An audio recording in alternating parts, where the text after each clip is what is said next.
जय श्री राम। राधे राधे। आज मैं चालू करता हूँ रामचरितमानस की कुछ चौपाइयाँ पुनः। देखिए, यहाँ पर इतना बड़ा सार है पूरे रामचरितमानस में, जिसका कोई आज मैं बात करता हूँ प्रयागराज के विषय में। प्रयागराज और संतों का जो समागम हुआ है उसके बारे में बात करता हूँ। और मुद मंगलमय संत समाजू, और जो जग संगम तीरथ राजू। और राम भक्ति जहां सूरी सरी धारा, और सरसई ब्रह्म है विचार प्रचारा। देखिए, यहां पर साफ साफ कहा गया है संतों का समाज आनंद और कल्याणमय होता है। जो जगत में चलता फिरता तीर्थराज प्रयाग कहा जाता है, जहां उस संत समाज रूपी प्रयागराज में राम भक्त रूपी गंगा जी की धारा और ब्रह्म विचार की प्रचार सरस्वती जी और यमुना जी का संगम है। देखिए, संत समाज आज के समय में हर जगह जो भक्तिमय और जो प्रभुओं की लीला बताते हैं, धन्य है। उससे क्या होता है कि समाज एक भक्तिमय रूपी में रंग जाता है। विधि विधि निवेशमय कलिमल हरणी, और करम कथा रवि नंदनी बरनी। हरिहर कथा विराजति बेनी, और सुनत सकल मुद मंगल देनी।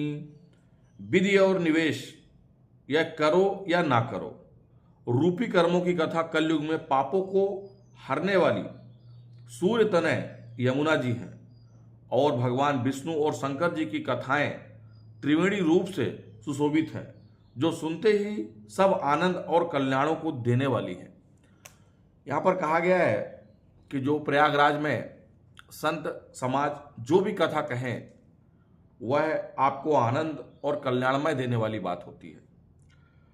और बटु विश्वास अचल निज धर्मा, और तीरथ राज समाज सुकर्मा। और सबहि सुलभ सब दिन सब देशा, और सेवत सादर समन कलेशा। उस संत समाज रूपी प्रयागराज में अपने धर्म में अटल विश्वास और अक्षय बट और शुभ कर्म की उस तीर्थराज समाज परिकर और वह संत समाज रूपी प्रयागराज में हम देशों में सब समय सभी को सहज से ही प्राप्त हो सकता है। और आदर पूर्वक सेवन करने से क्लेश भी नष्ट करने वाला होता है। अथक अलौकिक तीरथ राऊं, अदेहि संग फल प्रकट प्रभाऊ। जरा आप सुनिए, वह तीर्थराज अलौकिक और अकथनीय है। वह तत्काल फल देने वाला है और उसका प्रभाव प्रत्यक्ष है। सुनि समुझाई जन मुदित मन, मज्जन अति अनुराग। अल्लाह चार फल अछत तनु, साधु समाज प्रयाग। जो मनुष्य इस संत समाज रूपी तीर्थ यात्रा या तीर्थराज का प्रभाव प्रसन्न मन से सुनते हैं और समझते हैं, और फिर अत्यंत प्रेम पूर्वक इसे गोते लगाते हैं, वह शरीर के रहते ही धर्म, अर्थ, काम, मोक्ष चारों फल को प्राप्त कर लेते हैं। देखिए, इस समय भी श्रद्धा की डुबकी प्रयागराज चल रही थी, जहां पर करोड़ों लोगों ने डुबकी लगाई।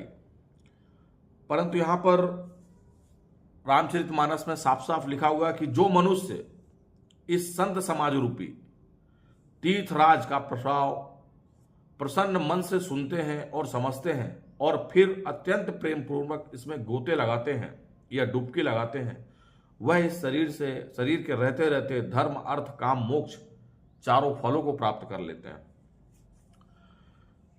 आगे चलते हैं। मंजन फल पेख्यू तत्काला, अकाक होति पिक बकहू मराला। और सुनी अचरज करई जनि कोई, और सत्संगति महिमा नहीं हो गोई। इस तीर्थराज में स्नान का फल तत्काल ऐसा देखने में आता है कि कौवे कोयल बन जाते हैं और बगुले हंस बन जाते हैं। यह सुनकर कोई आश्चर्य ना करे, क्योंकि सत्संग की महिमा छिपी नहीं है। यह बात तो सत्य है कि जो जिसके स्वरूप में आए वो वैसा बन सकता है। कोई अच्छे लोगों के स्वरूप में आए तो अच्छा बन सकता है, और कोई बुरे लोगों के स्वरूप में रहेंगे तो बुरा बन सकता है। और वाल्मीकि नारद घट जोनी, और निज निज मुखिन कहीं तिज होनी। जलचर थलचर नभचर नाना, और जे जड़ चेतन जीव जहाना। भगवान वाल्मीकि जी, नारद और अगस्त्य जी ने अपने अपने मुखों से अपनी होनी, जीवन का वृतांत कही है। जल में रहने वाले, जमीन पर चलने वाले और आकाश में विचरण करने नाना प्रकार के जड़ चेतन, इनके जीव इस जगत में है। आगे चलते, मत की रति गति भूति भलाई, और जब ते ही जहन जाहि ते ही पाई।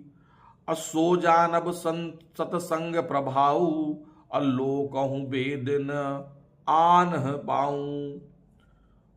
उसमें से जिसमें जिस समय पर जहां कहीं भी जिस किसी यत्न से बुद्धि, कीर्ति, सद्बुद्धि, विभूति, ऐश्वर्य और भलाई पाई है, सो सब सत्संग का प्रभाव है। इसे समझिए। वेदों में, लोकों में इनकी प्राप्ति का दूसरा कोई उपाय नहीं है। देखिए, आजकल मनुष्य सत्संग सुनने जाते हैं, उस सत्संग का एक छोटा सा हिस्सा भी अपने घर में लेके नहीं आते हैं। देखिए, आप सिर्फ सुनते हैं। आप कहीं अगर देखिए, कहीं अगर सत्संग चल रहा है तो आप कुछ देर के लिए सत्संग जाएंगे, और सत्संग जाने के बाद में वहां जो चीज आप ग्रहण करेंगे ना, पंडाल या सत्संग के एरिया से निकलने के बाद वो सब चीज भूल क्यों जाता है। देखिए, कलयुग है, यहां पर ऐसा होता है। इसलिए उस सत्संग को अपने कानों में सजो के रखिए, और जितना समय हो कम से कम उसको याद करते रहिए, और अपने घर में उसका पालन कीजिए।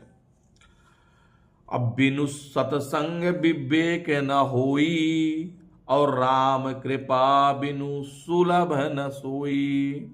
सुनिए, बिनु सत्संग विवेक न होई, और राम कृपा बिनु सुलभ न सोई।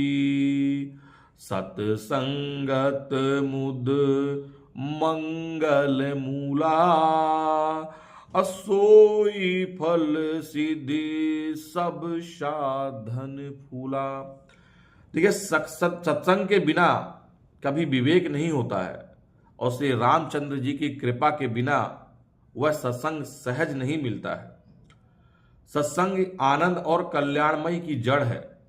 सत्संग की सिद्धि प्राप्ति ही फल है, और सब साधक इसके फूल है। देखिए, यहां पर कहा गया है कि बिना सत्संग के कभी विवेक किसी को नहीं मिलता है, और सत्संग जो होता है ना, कभी प्रभु राम की कृपा के बिना हो भी नहीं सकता है।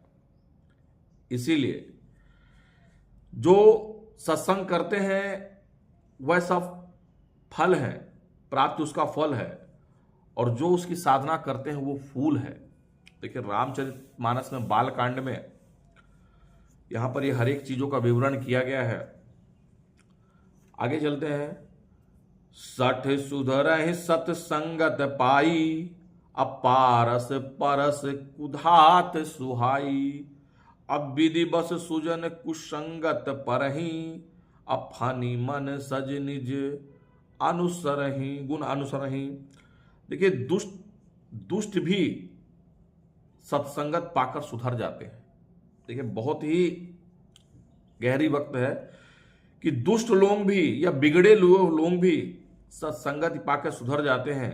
जैसे पारस के स्पर्श से लोहा सुहावना हो जाता है, सुंदर सोना बन जाता है, किंतु वैद्युग यदि कभी सज्जन कुसंगति में पड़ जाते हैं तो वो भी जाकर वहां पर सांप के मणि के समान अपने गुणों का अनुसरण कर सकते हैं। अर्थात जिस प्रकार सांप का संसर्ग पाकर भी मणि उसके विषयों को ग्रहण नहीं करता है तथा अपने सहज गुणों प्रकाश को नहीं छोड़ता है, उसी प्रकार साधु पुरुष दुष्टों के संगत में आकर दूसरों को प्रकाश ही देते हैं, दुष्टों पर उन पर कोई प्रभाव नहीं पड़ता है।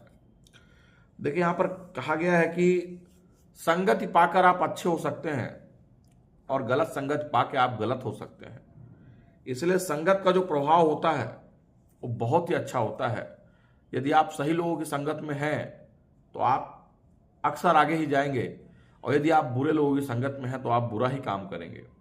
इसलिए समय रहते यदि आप संगत को पहचान गए हैं तो उन संगत को छोड़ने की कोशिश कीजिए कि जो गलत लोग हैं उनका संगत छोड़ दीजिए, और जो अच्छे लोग होते हैं उनके संगत को आप जरूर पाइए। अब विधि हरि हर कवि गोविंद ही बानी, अकहत साधु महिमा सकुचानी, असोमो मन कहि जात न कैसे, और श्राक बनिक मन गुण गण जैसे। ब्रह्मा, शिव, विष्णु, कवि और पंडितों की वाणी भी संत महिमा का वर्णन करने में सकुचाती है। वह मुझ पर किस प्रकार नहीं की जा सकती है, जैसे साग तरकारी बेचने वाले से मड़ियों का गुण समूह नहीं कहा जा सकता है। देखिए रामचरितमानस में हर एक जगह पर आपको कई ऐसी चीजें मिलेंगी। जैसे अभी आपका हम बात करते हैं, मैं अभी बालकांड में ही हूँ, कुछ ही चौपाई तक पहुंचा हूं। यहां पर संत समाज के बारे में बताया गया है। संत समाज के माध्यम में आकर अपने आप को सुधार सकते हैं, अपने आप में बहुत अच्छा गुण विद्यमान कर सकते हैं। मतलब यदि आपको लगे कि कोई ऐसा व्यक्ति है जिससे हमारी प्रतिभा कहीं ना कहीं तकलीफ में हो रही है, तो आप उनको छोड़ दीजिए और अच्छे लोगों के साथ में रहना उठना चालू कीजिए। उसमें आप और आपके साथ में रहने वाले लोगों का विकास होगा और अच्छी सी मानसिकता विकसित होगी। आज के लिए इतना ही, धन्यवाद।